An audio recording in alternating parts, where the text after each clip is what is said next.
샬롬, 햇불 트리니티 신학대학원 대학교 김윤희 총장입니다.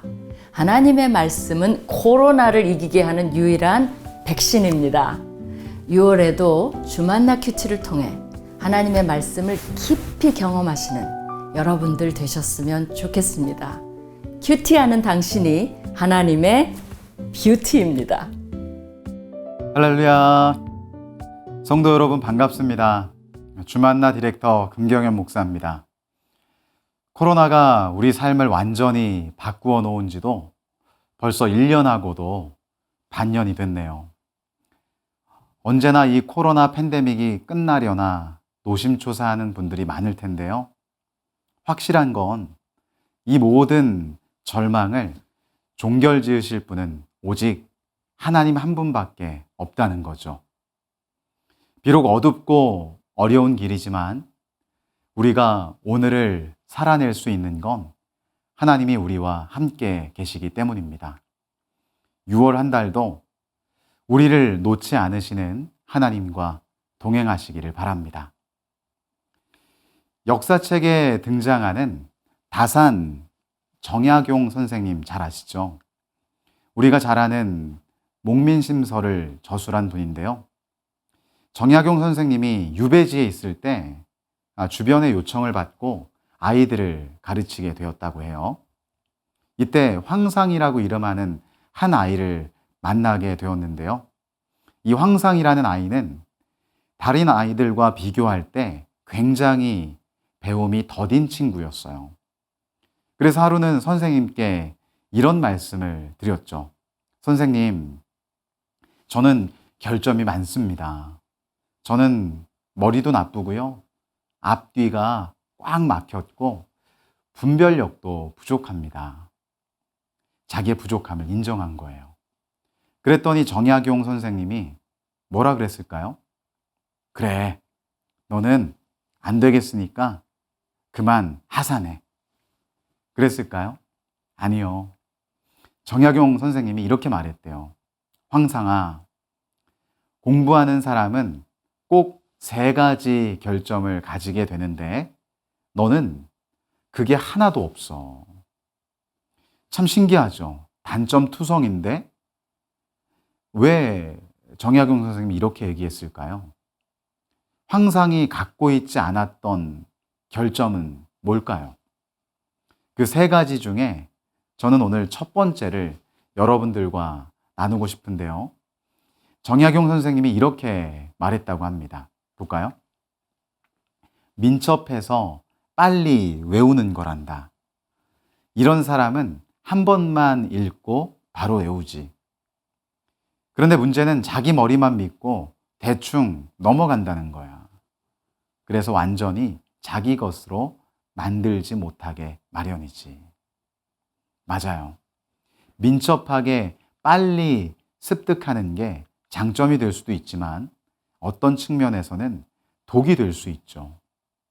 특별히 하나님의 말씀을 묵상할 때는 결코 대충 넘어가서는 안 됩니다. 완전히 자기 것으로 만들기 위해서는 말씀을 곱씹고 되새김질하는 과정이 반드시 필요한 겁니다. 6월에도 어김없이 여러분들의 경건을 책임질 주만나가 나왔습니다. 표지를 보면 당장 여행을 떠나고 싶은 마음이 드는데요. 이번 한 달도 주만나와 함께 말씀으로의 여행을 떠나는 저와 여러분들이 되었으면 좋겠습니다. 저희가 지금까지 계속해서 역대기를 묵상해 왔는데요. 드디어 6월에는 역대하 끝부분까지 모두 묵상하게 됩니다. 이렇게 하루하루 정해진 분량의 본문을 묵상해 가다 보면 가랑비에 옷이 젖듯이 말씀과 깊어지게 될 겁니다. 특별히 이번 6월 달에는 유다의 여러 왕들이 나라를 어떻게 통치했는지 살펴보게 될 텐데요. 먼 과거의 이야기라고만 생각하지 마시고 지금을 살아가는 나에게 왕들의 이야기가 무슨 연관이 있는지 묵상하면서 본문을 대하면 여러분들에게 큰 유익이 있을 겁니다. 6월 주만나에 등장하는 본문에서 딱 한 절을 뽑으라고 하면 저는 주저없이 이 말씀을 뽑을 것 같아요. 역대하 32장 8절인데요. 우리가 함께 읽어보도록 하겠습니다.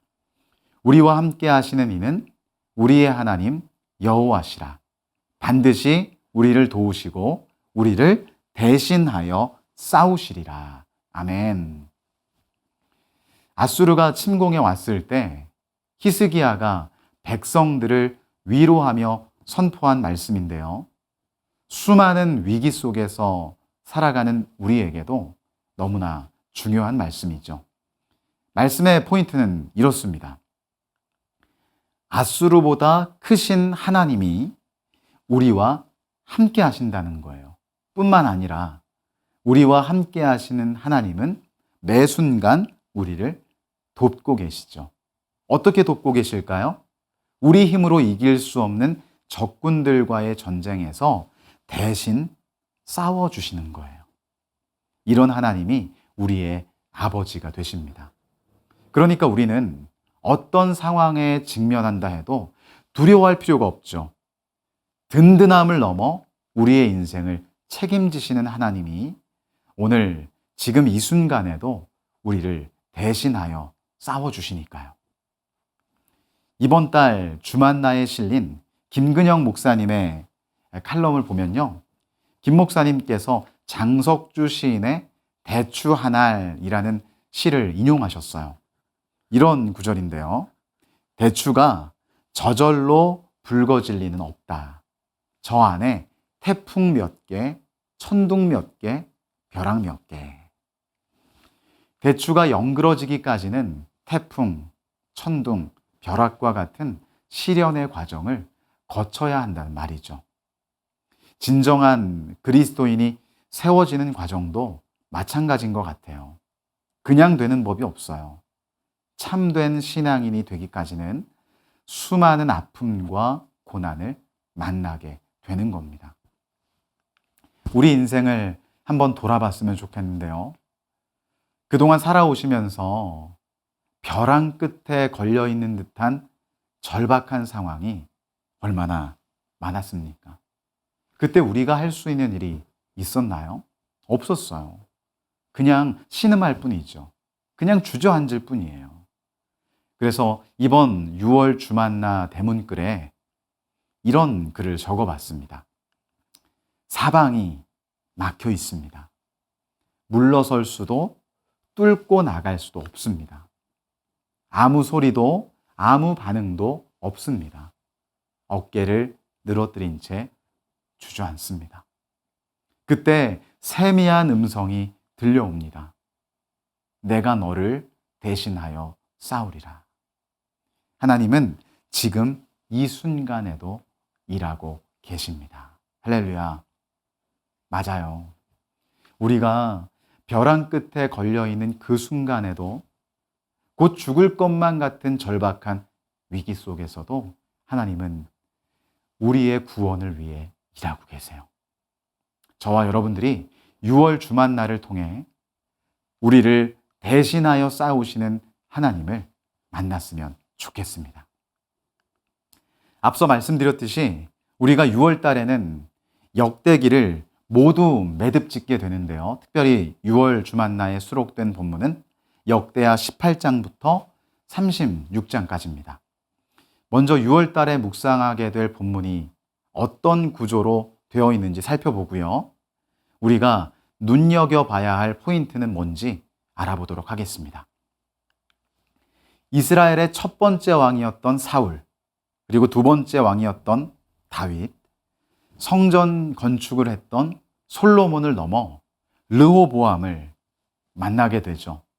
특별히 르호보암이 통치를 시작했던 때를 우리는 분열 왕국 시대라고 부르는데요. 르호보암이 통치하는 남유다와 여로보암이 다스리는 북이스라엘로 갈라졌기 때문입니다. 이번 달 본문에는 분열 왕국 시대에 특별히 남쪽 유다를 다스렸던 왕들에 대한 이야기가 펼쳐집니다. 왕들의 행적을 하나하나 살펴볼 때 어떤 공통점이 있는지, 그리고 또 어떤 차이점이 있는지를 유심히 관찰하면요, 아주 유익한 신앙의 원리들을 발견할 수 있습니다. 이렇게 유다 왕들의 행적이 이어지다가 결국 6월달이 끝나갈 무렵에 우리는 유다의 멸망에 대해 살펴보게 될 겁니다. 오늘 본문 세미나에서는요, 여러 왕들 중 성경에서 비교적 많은 비중을 차지하고 있는 5명의 왕들에 대해 살펴보겠습니다. 차례대로 나열하면 이렇게 되죠. 여호사밧, 요아스, 우시야, 히스기야, 요시야, 이렇게 5명입니다. 제가 좀 전에 말씀드렸던 것처럼 왕들의 독특한 행적을 유심히 보시고요. 또 이들의 공통점은 뭔지에 대해서도 집중해 보시면 좋을 것 같습니다. 먼저 여호사밧인데요. 열왕기상이 여호사밧 시대에 일어났던 아합과 엘리야의 대결에 초점을 두고 있다면 역대기는 여호사밧의 통치에 집중합니다. 여호사밧은 선친을 본받지 않고 다윗을 본받아 영적인 개혁을 일으킵니다. 우상을 제거하고요, 율법을 강론하죠. 그 결과 유다는 나날이 강성해집니다. 이런 부분은 참 좋은데 여호사밧에게도 연약한 부분이 있었죠. 악한 왕이었던 아합과 혼인 동맹을 맺어서 하나님의 진노를 사기도 하고요, 하나님이 원치 않았던 길르앗 라몬 전쟁에도 참여합니다. 우리가 잘 알듯이 이 전쟁에서 함께했던 아합은요, 아람 군사가 우연히 쏜 화살에 맞아 최후를 맞이하게 되죠. 비록 여호사밧이 실수한 부분도 있지만 그는 하나님께 축복받았던 왕으로 기록됩니다. 역대하 20장 30절에는 여호사밧을 이렇게 평가하는데요. 여호사밧이 나라가 태평하였으니 이는 그의 하나님이 사방에서 그들에게 평강을 주셨음이더라. 두 번째 살펴볼 왕은 요아스입니다. 우리에게 익숙한 이름 중 하나죠. 요아스 하면 떠올려야 할 2사람의 이름이 있어요. 하나는 여호야다, 또 하나는 아달랴입니다. 요아스가 7살이 되었을 때 여호야다는 레위 사람들을 중심으로 반정을 일으키죠. 이때 온 세상을 뒤흔들고 있었던 희대의 악녀 아달랴를 처단합니다. 아달랴는 우리가 잘 알듯이 북이스라엘의 악한 왕 아합과 그의 악처 이세벨의 딸입니다. 이렇게 여호야다의 반정이 성공하고 요아스는 어린 나이에 왕위에 올라 여호야다의 조언에 따라 유다를 잘 통치합니다. 그런데 요아스도 여호야다가 죽자 우상 숭배에 끌리게 됩니다. 좀 전에 살펴봤던 여호사밧도 실수가 있었죠. 요아스도 마찬가지예요. 우리는 이러한 본문을 대하면서 뭐 왕이 이래, 이러고도 왕이야? 이렇게 정죄할 게 아니라 우리의 모습을 면밀히 살펴봐야 됩니다. 왕들의 모습이 혹시 나를 비추고 있지는 않은지 점검해 봐야 돼요. 세 번째는 우시야입니다. 우시야도 비교적 어린 나이에 왕이 되는데요. 그의 나이 16세 때 왕위에 오르게 되죠. 성경은 우시야에 대해 이렇게 평가해요. 우시야가 그의 아버지 아마샤의 모든 행위대로 여호와 보시기에 정직하게 행하며, 특별히 우시야 옆에는 하나님의 사람 스가랴가 있었습니다. 이 스가랴의 조언에 따라 우시야는 나라를 잘 통치했어요. 문제는 이 스가랴가 죽은 후였습니다. 우시야는 곧 교만에 넘어지고 맙니다. 제사장만이 감당할 수 있는 일을 자신이 하려고 한 거예요. 결국 우시야는 교만에 대한 심판으로 나병에 걸리죠. 참 안타까운 일이 아닐 수 없습니다. 우시야 왕에 대해 묵상할 때는 교만함이 하나님 앞에서 얼마나 무서운 범죄인지를 깊이 생각해 보셨으면 좋겠습니다. 네 번째는 우리가 너무나 잘 알고 있는 히스기야입니다. 하나님 앞에 기도로 무릎 꿇었을 때 생명을 15년 연장받았던 바로 그 사람이죠. 역대기는 히스기야의 행적을 매우 구체적으로 서술하는데요. 특별히 그가 하나님 앞에서 이루었던 성전 정화와 유월절을 부활시킨 사건은 역사에 길을 남는 업적입니다. 히스기야의 아버지 아하스는 하나님 앞에서 악한 왕이었는데도 불구하고 히스기야는 아버지의 길을 따르지 않고 다윗의 행실을 따라 신실하게 행했던 왕으로 기록되죠. 그런데 이 히스기야에게도 약점이 있었습니다. 우시야와 비슷한데요. 바로 교만한 마음이에요. 물론 역대기에는 히스기야의 교만함에 대해 구체적으로 서술하지는 않습니다. 하지만 역대하 32장 25절에 보면요. 히스기야가 마음이 교만하여 라고 명백히 기록합니다. 히스기야의 교만은 훗날 남유다 멸망의 원인이 되죠. 오늘 우리가 무엇을 조심해야 하는지 히스기야의 인생을 통해서도 깨닫게 됩니다. 마지막으로 살펴볼 왕은 요시야입니다. 요시야는 유다 전역에 있는 우상을 제거한 왕으로도 유명하지만 특별히 성전을 수리한 왕으로 더 많이 알려져 있어요. 성전을 대대적으로 수리하다가 율법책을 발견하게 되죠. 이 율법책의 발견은 영적 각성 운동의 출발점이 됩니다. 훌륭했던 요시야도 인생의 후반부에서는 교만함에 빠집니다. 그래서 하나님께 묻지 않고 전쟁에 참여했다가 무기또 골짜기에서 전사하게 되죠. 이렇게 5명의 왕들을 잠깐 살펴봤는데요. 왕들의 독특한 업적도 있고요. 공통점도 보입니다. 특별히 대부분의 왕들이 교만에 무너졌던 모습을 보게 되는데요.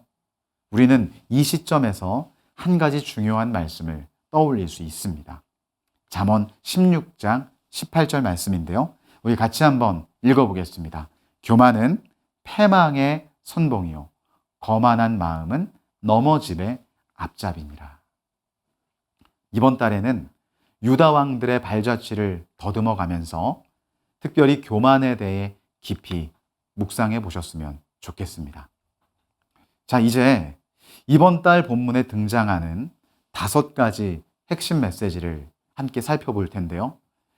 6월 주만나에 담긴 모든 내용이 다 중요하지만 그 가운데 우리가 눈여겨볼 필요가 있는 포인트들을 소개하도록 하겠습니다. 집중해 보시면 6월 주만나 묵상에 도움이 되실 거라 생각합니다. 첫 번째인데요.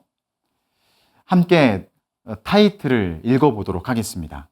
하나님의 말씀은 반드시 성취된다. 맞습니다. 하나님의 말씀은 반드시 이루어지죠. 6월 본문의 초반부에서 우리는 여호사밧과 아합에게 얽혀진 이야기를 만나게 될 텐데요. 여호사밧과 아합의 남북연합군은 길르앗 라못에서 아람과의 전쟁을 치르게 되죠. 사실 하나님은 이 전쟁을 원하지 않으셨지만 이 고집스러운 두 사람은 결국 전쟁터에 나갑니다. 아합은 이때 꾀를 부리는데요. 아람 군사들이 왕을 추격할 줄 알고 이 아합이 병사로 변장합니다. 살기 위함이었죠. 아니나 다를까 아람 군사들은 왕복을 갖추고 있는 여호사밧을 추격해요. 그런데 결과적으로 어떤 일이 벌어졌을까요? 선지자 미가야가 예언한 대로 아합은 살아 돌아오지 못합니다. 이 화면에 걸려있는 말씀을 다 같이 읽어보겠습니다. 한 사람이 무심코 활을 당겨 이스라엘 왕의 갑옷 솔기를 쏜지라.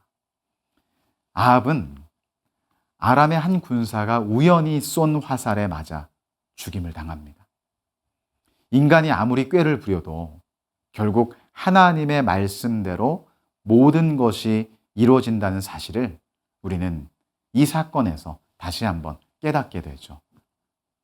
6월 한 달을 살아가실 때 어떤 상황에서도 변치 않고 반드시 이루어지는 하나님의 말씀을 의지하시기 바랍니다. 두 번째는요, 기회를 붙잡아야 한다는 말씀입니다.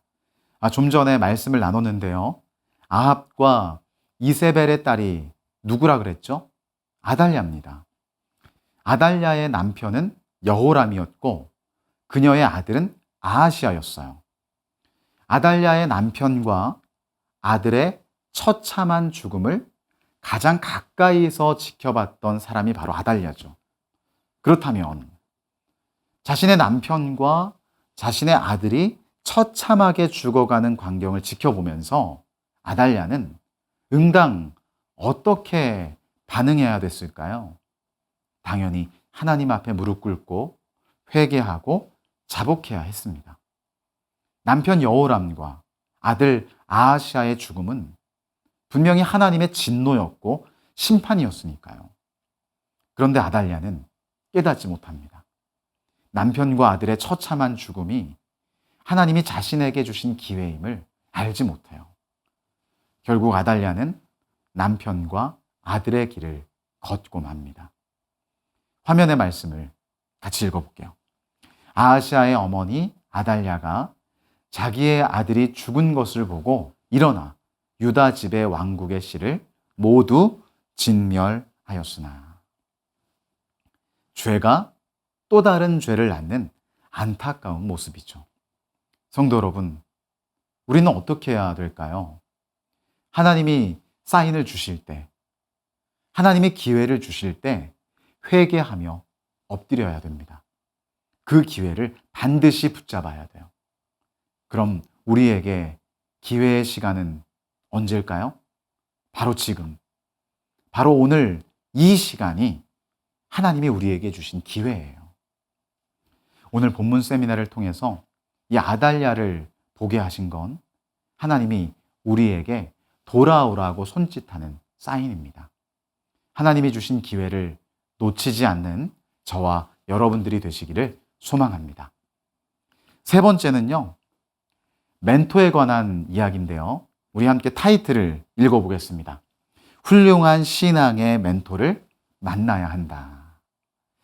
우리가 역대하 26장에 이르게 되면 우시아를 만나게 되죠. 우시아는 하나님 앞에 정직하게 행했던 왕인데요.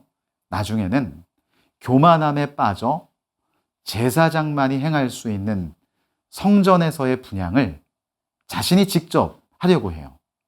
하나님이 원치 않는 행위였기 때문에 우시아는 결국 나병에 걸리고 맙니다.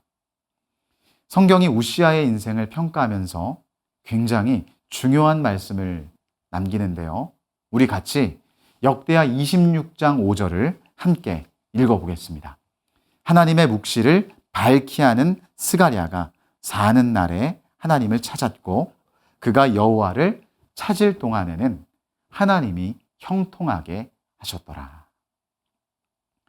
우시아의 인생은 스가랴가 옆에 있을 때와 그렇지 않을 때로 확연하게 나눠집니다. 스가랴가 우시아와 함께 있었을 때 우시아는 하나님을 찾는 인생으로 살았습니다. 당연히 형통함을 누렸죠. 하지만 스가랴가 죽은 이후에 우시아는 교만함에 물들게 돼요. 여기서 우리는 삶을 살아갈 때 훌륭한 신앙의 멘토가 얼마나 중요한지를 깨닫게 됩니다. 특별히 성경은 스가랴가 어떤 사람이었다고 말해요? 하나님의 묵시를 밝히 아는 사람. 성도 여러분, 세상의 지식과 원리, 입시 정보와 취업 정보에 빠삭한 사람과 친한 것도 유익이 될 수 있겠죠. 하지만 여러분들의 인생을 형통으로 이끌 수 있는 사람은 하나님의 말씀을 밝히 아는 사람입니다. 부디 그런 멘토를 꼭 만나시고요. 여러분들도 주변의 사람들에게 말씀의 멘토가 되시기를 간절히 소망합니다. 네 번째는요, 히스기야 왕에게 얽혀진 이야기인데요.